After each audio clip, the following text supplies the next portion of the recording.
Kreu i Partisë Demokratike Sali Berisha thosë është ftuar të dëshmojë për çështjen e 21 janarit nga prokuroria e posaçme, ku dhe SPAK e konfirmoi këtë.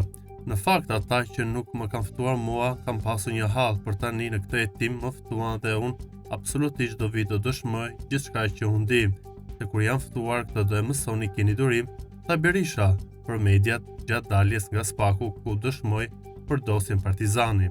Ai shtoi gjithashtu se e ka konsideruar 21 janarin si vrasje shtetërore para se ta bënte gjykata e Strasburgut. A mos e ka konsideruar Sali Berisha vrasje shtetërore? Jo.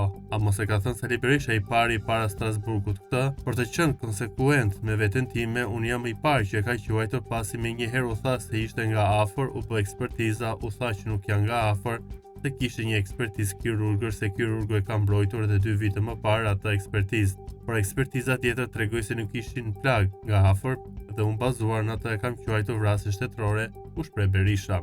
Takajshta Oland Balla ka një koment për protestën që do të mbajë sot PD-ja dhe lidh me faktin që Berisha është thirrur nga SPAK. Protesta është legjitime, por ky është diskutim që mendoj se e bën në mendjen e tij çdo qytetar. Proteston kur të thirr ty drejtësia dhe kërkon protesta si kundër atij që e ka thirrur drejtësia. Kjo është hipokrizi, që dihet se si shkon fati i tyre, ka shkruar Balla.